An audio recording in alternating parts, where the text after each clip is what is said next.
नमस्कार, मैं सुजीत कुमार और आप देख रहे हैं TNN। दोस्तों, अभी हमारी मौजूदगी है गया जिला के टिकारी प्रखंड के अंतर्गत टिकारी शहर में ही और हम आए हुए हैं सुभाष यादव जी के आवास पे। और ये गया जिला के आरजेडी के मेन विंग के जिला अध्यक्ष हैं और इनके आजकल मतलब बिहार में आप देख रहे होंगे कि आए दिन कभी पुलिस की हत्या हो जा रही है, कहीं और राह चलते किसी का हत्या हो जा रही है। अभी नौबतपुर का एक घटना घटी है कि घर में आके घुस करके और गोली से मारने के काम किए हैं। एक घटना आ रही है औरंगाबाद का, कोमल पासवान का, उनको मतलब जिस तरह से गाड़ियों से कुचल के मार दिया जाता है। सारे तमाम खबर, ये सारे चीज़ें पे हम बात करने के लिए आए हैं। सर, स्वागत है मेरे चैनल में। बहुत बहुत आपका धन्यवाद कि आप बहुत ज़रूरी था सर, क्योंकि ये मतलब जिस तरह से आज तानाशाह हो गया है। तानाशाह लोग कहते थे कि 90 के दशक में हुआ करता था, आज हमको देखने के लिए मिला है। ये सारे मुद्दे पे बात करना बहुत ज़रूरी है। तो सर, ये सारे मुद्दे को आप कैसे देखते हैं? देखिए, हमारे नेता आदरणीय तेजस्वी प्रसाद यादव जी लगातार कह रहे हैं, जी। आप पिछले कुछ दिनों में देख रहे होंगे कि जनता के सुरक्षा की जिम्मेवारी जिन पुलिस कर्मियों के ऊपर है, जी, जी। उन पुलिसों पर ही हमले किए जा रहे हैं, पुलिस कर्मियों पर ही हमले किए जा रहे हैं। इस बात को लेकर के लगातार हमारे नेता आवाज उठा रहे हैं, मुखर होकर के बोल रहे हैं।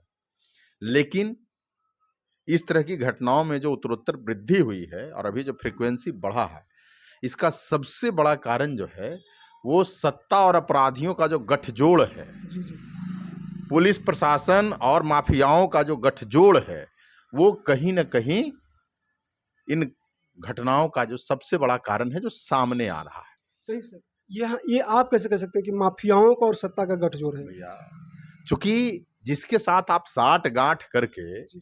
और अनैतिक रूप से भ्रष्टाचार को बढ़ावा देते हुए रुपया पैसा कमा करके, मतलब जिनके कंधों पर समाज के सुरक्षा की जवाबदेही है, वो समाज के सुरक्षा से उनको कुछ लेना देना नहीं है।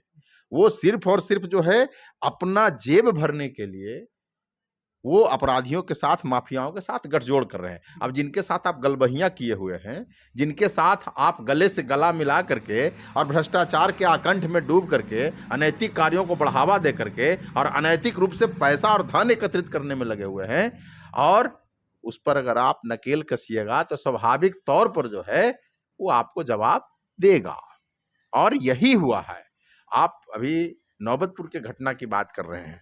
नौबतपुर में अपराधियों का मनोबल जो बढ़ा हुआ है, क्योंकि वो जानता है कि हम सत्ता संरक्षित हैं, और संबंधित पुलिसकर्मी, पुलिस पदाधिकारी को भी पता है कि इस अपराधी का गठजोड़ और पहुंच और कम्युनिकेशन जो है ये सत्ता में बैठे हुए बड़े बड़े जो सत्ताधीश हैं वहां तक है। तो उन पर हाथ डालने से पहले जो है ना, पुलिस स्वयं 100 बार सोचती है कि हम आखिर इस पर कार्रवाई करें तो कैसे करें। आप कोमल पासवान के साथ जो हुआ जघन्य अपराध, कौन लोग था? स्पष्ट रूप से है कि जो सत्ता में भागीदार हैं, केंद्र की सत्ता में माननीय मंत्री चिराग पासवान जी, जो पता नहीं कौन सा नारा देते हैं, कौन भी, और उन्हीं के पार्टी के प्रदेश महासचिव और उनके लाडले सुपुत्र ने एक लड़की को रंग लगाने के लिए जबरन रंग लगाना चाहा। लड़की ने मना किया तो अपने गाड़ी के टायरों से रौंद करके उसकी हत्या कर दी। और वो लड़की जिस समाज का हितैषी और जिस समाज का नैया पार लगाने वाले कहते हैं चिराग पासवान जी, उस समाज से बिलोंग करने वाली दलित परिवार की लड़की कोमल पासवान, और घटना की जानकारी होने के बावजूद शर्म नहीं आया चिराग पासवान जी को और उनके पार्टी में बैठे नेताओं को कि इस बड़े जघन्य अपराध को उन्होंने सड़क दुर्घटना का नाम दिया। शर्म से डूब जाना चाहिए, बेशर्मी की भी हद होती है। जब हमारे नेता तेजस्वी प्रसाद यादव जी ने इस घटना को जैसे ही उनके संज्ञान में आया तो अपने लोगों को, वरिष्ठ नेताओं को पार्टी के, जिसमें सुरेश पासवान जी गए, वहां हमारे जो दलित प्रकोष्ठ के जो साधु पासवान जी हैं, चिराग पासवान जी के संबंधी ही हैं, लेकिन वैचारिक मतभेद ऐसा, चूंकि सामाजिक न्याय की बात करने वाले पूंजीपति के गोद में बैठ करके खेलने वाले हो गए चिराग पासवान जी, तो साधु पासवान जी वहां गए और पीड़ित परिवार से वीडियो कॉल पर उन्होंने बात की और सारी घटना की जानकारी ली। और जब ये बात हुआ और ये जब पब्लिक डोमेन में आया, तब चिराग पासवान जी का आंख खुला और वो भी वही राह पर चलते हुए वीडियो कॉल से बात कर रहे हैं। अरे भैया, मेरा कहना है कि अपराध अपराध होता है। अगर आपके घर का कोई सदस्य भी अनैतिक कार्य करता है, चूंकि जो नेता होता है ना, प्रतिनिधि, वो पायनियर होता है, समाज का पथ प्रदर्शक होता है, मार्गदर्शक होता है। तो आप अगर ईमानदारी से डिसीजन नहीं लीजिएगा तो आप समाज चलाने लायक नहीं है। अगर आप पूर्वाग्रह से ग्रसित व्यक्ति हैं तो आप समाज चलाने लायक नहीं है। अभी देख लीजिए सम्राट चौधरी को, हम तो देख रहे थे मेन स्ट्रीम मीडिया में भी, चैनल टीवी चैनलों पर बैठ के, टीवी पर बैठ करके जो डिबेट करने वाले लोग हैं, जो घटनाएं हुई है, तो फलाना जगह यादव, फलाना जगह यादव, फलाना जगह यादव, आरजेडी के लोग हैं, यादव है। अरे भैया, सम्राट चौधरी, अभिषेक झा, मैं सुन रहा था एक प्रवक्ता जो है अभिषेक झा, सत्ताधारी पार्टी के राजद वाले लोग हैं, यादव सरनाम लगा लेने से यादव हो गया? तो रामकृपाल यादव कौन है? नित्यानंद राय कौन है? अशोक यादव, हुकुमदेव नारायण यादव कौन है? जवाब है उनके पास। नंदकिशोर यादव कौन है जवाब उनके पास। तो ये लोग पूर्वाग्रह से ग्रसित हैं, और पूर्वाग्रह से ग्रसित होकर के सिर्फ और सिर्फ इनका काम जो है राष्ट्रीय जनता दल और राष्ट्रीय जनता दल के, चूंकि इनकी राजनीतिक रोटी तब तक नहीं सेकी जा सकेगी जब तक कि लालू यादव जी और राष्ट्रीय जनता दल का नाम नहीं लेंगे। चुल्लू भर पानी में डूब के मर जाना चाहिए। जो जदयू और भारतीय जनता पार्टी में बैठे यादव समाज के जो नेता हैं, कि उनके पार्टी में बैठे हुए लोग जो है इस तरह का आरोप लगा रहे हैं उनके ऊपर। अरे भैया, हमारे नेता तो मुखर होकर के बोल रहे हैं, लेकिन नीतीश कुमार जी नशे में चूर होकर के सोए हुए हैं, बेहोशी के हालात में हैं। मैंने पहले भी कहा है कई बार, और हमारे नेता तो लगातार कहते रहे हैं कि सत्ता नीतीश कुमार द्वारा संचालित नहीं की जा रही। नीतीश कुमार जी का सिर्फ मुखौटा है, और नीतीश कुमार जी का मुखौटा दिखा करके सत्ता के पीछे बैठ करके जो लोग हैं, कुछ और लोग जो हैं, वो सत्ता का संचालन कर रहे हैं। उनको विधि व्यवस्था से, शांति व्यवस्था से, राज्य की प्रगति से, राज्य के लोगों के स्वास्थ्य, राज्य के लोगों का रोजगार, इनसे उन लोगों को कुछ लेना देना नहीं है। सिर्फ और सिर्फ लालू यादव जी पर कुछ भी हो तो लालू यादव जी। अरे भैया, लालू यादव जी के सत्ता को गुजरे हुए 20 साल से आप सत्ता में बैठे हुए हैं। 20 साल पहले लालू जी सत्ता में थे, तब की प्राथमिकताएं और अब की प्राथमिकताएं बदल गई है। तब लालू जी ने जो किया आज भी लोगों के जेहन में है। लोग जानते हैं कि शोषित, दलित, पिछड़े, अकलियत, जो कमजोर तबका था, जो समाज के अंतिम पायदान पर बैठा हुआ जो लोग था, जिसका मुंह तो छोड़ दीजिए, नजर भी जिसका नहीं उठता था, उसको ताकत देने का काम आदरणीय श्री लालू प्रसाद यादव जी ने किया। और ये बात को बखूबी जो है न सिर्फ बिहार की जनता बल्कि देश विदेश के लोग भी जानते हैं। उस समय की प्राथमिकताएं तत्कालीन समाज की अलग थी। उन प्राथमिकताओं के आधार पर लालू प्रसाद यादव जी ने बिहार का समग्र विकास किया था, लोगों को आवाज दी, लोगों को अपने हक अधिकार के लिए लड़ना सिखाया। आज 20 साल सत्ता में बैठकर, और 20 साल पहले की बात अगर आप करते हैं तो इसका मतलब कि इन 20 सालों में आपने वैसा कुछ भी नहीं किया जो बिहार की जनता के सामने आप कह सकें, उसको रख सकें। आप सिर्फ और सिर्फ लालू प्रसाद यादव जी और राष्ट्रीय जनता दल के कार्यकाल का बात करके और लोगों को गुमराह करके और सत्ता की कुर्सी पर बैठे रहना चाहते हैं। ऐसे लोगों की प्रवृत्ति हो गई। तो कहीं ना कहीं इनके पास कोई एजेंडा नहीं है। एक मतलब हमने तमाम बातें छेड़ी, थोड़ा सा यहाँ पे पूरा पे भी नजर डालें। पूरा पे कैसे देखते हैं, पूरा का जो घटना घटी है? देखिए, पुलिस जांच का विषय है। रात के अंधेरे में घटना घटी है, रात के अंधेरे में घटना हुई है। चूंकि स्वयं हम भी जानते हैं कि जो घटना हुआ ये बहुत दुखद घटना है। चूंकि देश के सीमा पर काम करने वाला अगर कोई बेटा है, कोई सैनिक है, और उसके साथ इस तरह की अगर वारदात को अंजाम दिया जाता है तो ये कहीं से भी उचित नहीं है। मैं तो आपके चैनल के माध्यम से पुलिस प्रशासन से मांग करूंगा कि जो भी इसमें शामिल अपराधी है, ईमानदारी पूर्वक जांच करते हुए, चूंकि निर्दोष फंसे नहीं और दोषी बचे नहीं, इस पर जो है पुलिस को काम करने की आवश्यकता है।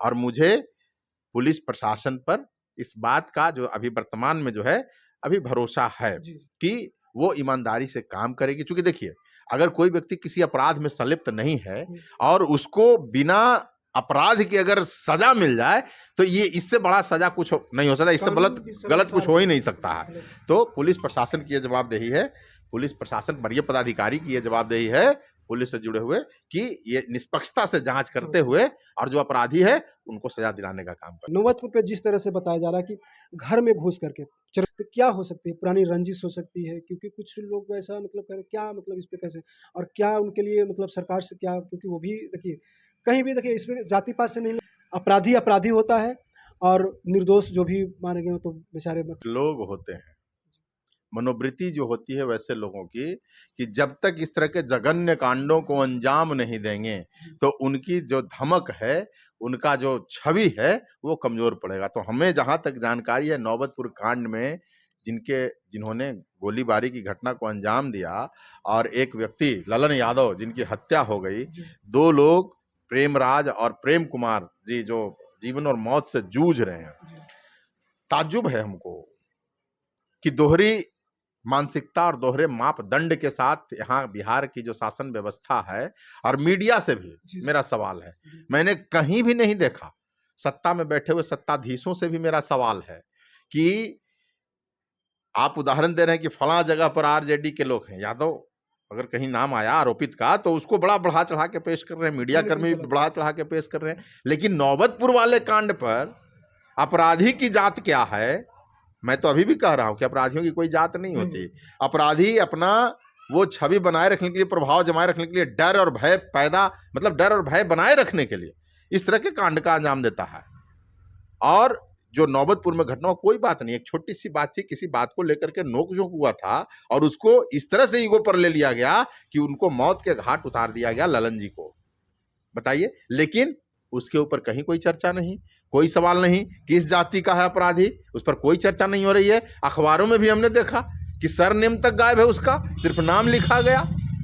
तो भैया सबसे बड़ा अभी जो कोमल पासवान जी के बारे में जो बात हो रही है, और औरंगाबाद की जो घटना है, जिन्होंने गाड़ी से जिसने चढ़ा करके कुचल के जिसको मार दिया, कोमल पासवान को मार दिया, वो किस जाति का है, इस पर मीडिया में डिबेट नहीं चल रहा। इस पर सत्ता में बैठे लोग, नेता लोग, मंत्री लोग, विधायक लोग इस पर कोई बात नहीं कर रहे हैं। लेकिन अगर यादव की बात आती है, पता नहीं कौन सा नैरेटिव चला रहे हैं। अरे यादव तो हमेशा से कमजोर लोगों के साथ खड़ा होकर के उनको हक अधिकार दिलाने का काम किया है, उनके मान सम्मान को बचाने का काम किया है। हाँ, इतिहास गवाह है। लेकिन एक अलग तरह का नैरेटिव चला करके, और यादव का मतलब आरजेडी बता करके, तो चुल्लू भर पानी में तो डूब के मर जाना चाहिए। मैं फिर दोहरा रहा हूं, नंद किशोर यादव जी को, रामकृपाल यादव जी को, नित्यानंद राय जी को, अशोक यादव जी को, सबको चुल्लू भर पानी में डूब के मर जाना चाहिए। दिनेश चंद्र यादव जी को, सबको, जो सत्ताधारी दल से जुड़ करके और जो उनके पार्टी के ही नेताओं के द्वारा इस तरह की अशोभनीय बातें बोली जा रही है उस समाज के लिए जिस समाज से वो स्वयं बिलोंग करते हैं। अच्छा, थोड़ा सा अररिया पर नजर डालने से दो गुटों में लड़ाई होती है और उनको छुड़ाने जाते हैं, मतलब वहाँ पे नहीं, जैसे कि सबसे पहला आपने जिक्र किए हैं कि कानून सुरक्षित नहीं है, तो हम लोग को सुरक्षा कहाँ मिलेगा? तो कैसे कहीं ना कहीं वर्तमान शासन व्यवस्था में जो पुलिसिंग हो रहा है, पुलिसिंग का मतलब होता है पुलिस पब्लिक फ्रेंडली, पुलिस आम आवाम, पुलिस का जो कार्य प्रणाली है, जो कार्यशैली है वर्तमान की शासन व्यवस्था में, तो एक सच्चा और ईमानदार आदमी भी जो है ना, एक अच्छा आदमी जो कहीं से भी मतलब न किसी अपराध में है, न किसी प्रकार का कोई दोषी है, तो पुलिस को देखते ही उसके अंदर एक डर पैदा होता है। आम आवाम जो है, आम इंसान जो है, वो डरता है पुलिस से। पुलिस की ऐसी छवि बनी हुई है। वही अपराधी जो है, उदंड प्रवृत्ति का लोग है, जिसकी आपराधिक छवि है, आपराधिक पृष्ठभूमि से है, जो माफिया है, वो सीना तान करके और पुलिस के सामने चलता है। तो इसी का कहीं ना कहीं जो वर्तमान का जो पुलिसिंग प्रणाली है कि आम आवाम को परेशान करना और माफियाओं के साथ गठजोड़ करना, तो हर चीज की एक सीमा होती है। और शासन व्यवस्था, सत्ता में बैठा हुआ जो हमारे बैठे हुए मुख्यमंत्री नीतीश कुमार जी हैं, वो तो बेहोशी की हालत में, हम बार बार अपने नेता की बात को दोहरा रहा हूं कि वो बेहोशी की हालत में है, वो सत्ता संचालन करने की स्थिति में नहीं है। तो स्वाभाविक तौर पर जो है अराजकता वाली स्थिति हो गई है। जो जहां बैठा हुआ है वो अपने हिसाब से काम कर रहा है, माफियाओं के साथ गठजोड़ करना, अपराधियों के साथ बैठ करके चाय पानी नाश्ता करना और आम आवाम को परेशान करना। वर्तमान पुलिस व्यवस्था की ये कार्य प्रणाली हो गई है पुलिस सिस्टम की। तो इससे लोग परेशान है, अजीज है। और मैं समझता हूं कि इन्हीं कारणों से आम आवाम जो है वो पुलिस के प्रति इस प्रकार का जो है रिएक्शन प्रकट कर रहा है। अभी भी सचेत होने की जरूरत है, सतर्क होने की जरूरत है। मैं बार बार कर रहा हूं, अभी पहले भी मैंने कहा कि ईमानदारी से पुलिसिंग करने की जरूरत है। जो अपराधी है उसके खिलाफ जितना कठोरतम कार्रवाई कीजिए, और जो आम आवाम है उसको परेशान मत कीजिए। उसको सुरक्षा की जवाबदेही आपके ऊपर है। तो इस पैटर्न पर चल करके जो है ना, अभी वर्तमान में जो घटनाक्रम हो रहा है, इस पर अंकुश लगाया जा सकता है, इसको रोका जा सकता है, और नहीं तो इस प्रकार की घटनाएं होती रहेगी। बहुत अच्छी बातें बोले हैं, और फिर मिलते हैं किसी नेक्स्ट टॉपिक पे, नेक्स्ट वीडियो में। तब तक के लिए धन्यवाद। जय हिंद, जय भारत।